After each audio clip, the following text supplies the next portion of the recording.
Austria-Hungary, born and raised in the schoolyard where he spent most of his days, straight A's, trilingual, breezing through school, flirting with the ladies, relaxing all cool, when one of their boyfriends, who was up to no good, started making trouble in the neighborhood. Lustig lost a little fight, and I guess he got scared because he decided to run away from home forever, take to the seas, start a life of crime under a fake name, sell the gosh darn Eiffel Tower, and outsmart the biggest criminal syndicate in America.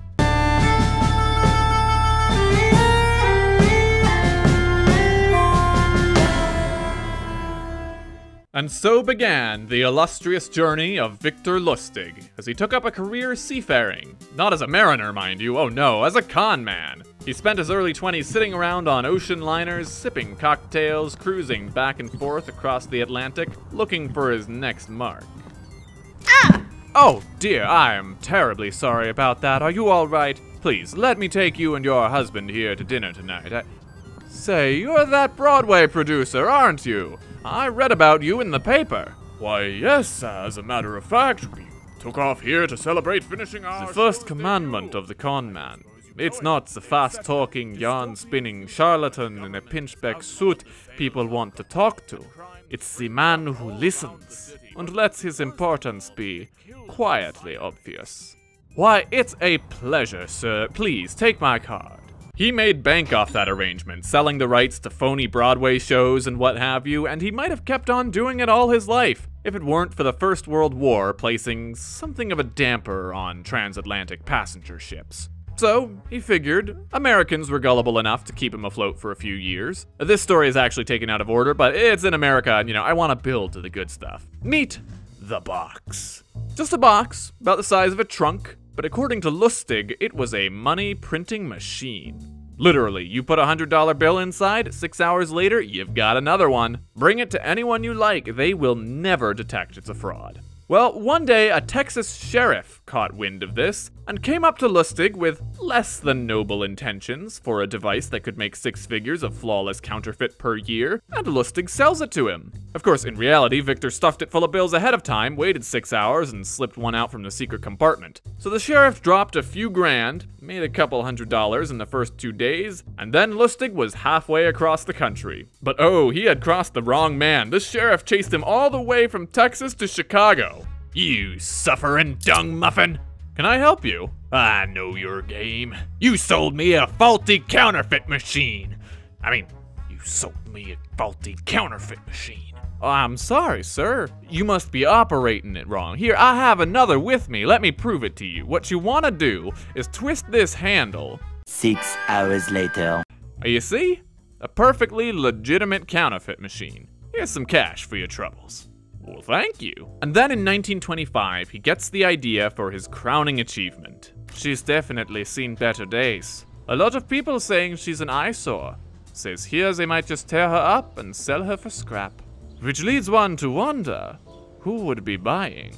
Gentlemen, I'm sure you're all wondering why I've gathered you here today. You are all respectable steel dealers at the top of your industry. My name is Deputy Director General of the Ministère des Postes et Télégraphes, Jean-François. I am here to tell you, and you must be discreet, we don't want anyone to overhear before we go public, because it may be controversial.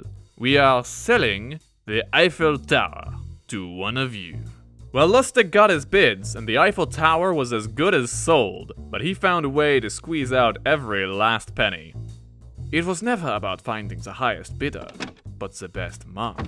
Take a small, insecure man with a burning desire in his heart to get into the upper echelons of Paris's financial elite, and convince him he can do it with one big deal, and he'll follow you the extra mile. I am sorry to inform you, you've been outbid.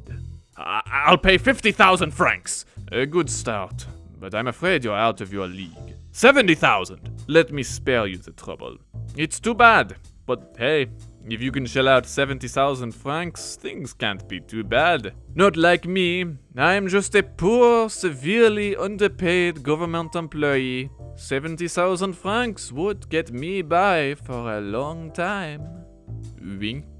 A week later, Lustig was sipping hot cocoa in Austria.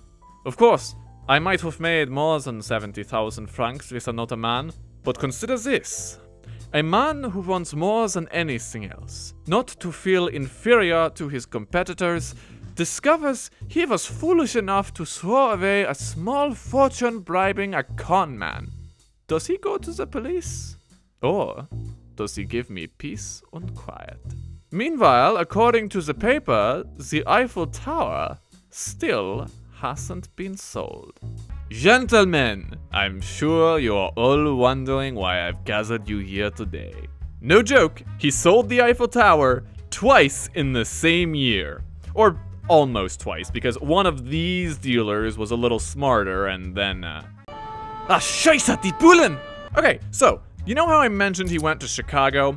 Did I mention he was working with Al Capone? Capone gave him $50,000 to start a scheme for him. Did I say working with? I meant scamming. He scammed Al Capone. Because that $50K didn't go anywhere. It sat in a lockbox for 2 months until Lustig came back on his knees saying, I'm sorry, boss. It fell through, but I scraped everything I had together to make it right to you.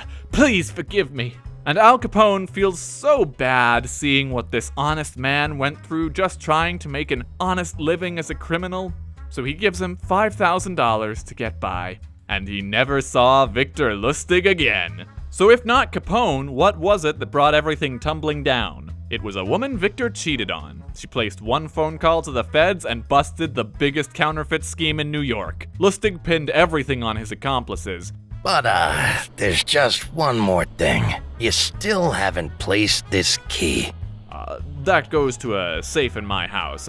Say, are you a Christian, Mr.? Oh, no. See, we tried every lock in your house, your little warehouse, too. But wouldn't you know it, my wife was taking me to see her mother at the Astor, and wouldn't you know it, they got these lock boxes in the subway. And I thought to myself, now that is where a clever man would hide something they didn't want nobody to see. Completely anonymous, and only a train ride away. Lustig escaped prison because, you know, con man extraordinaire, but the US had a place for fellas like him. He spent 10 years in Alcatraz before he died.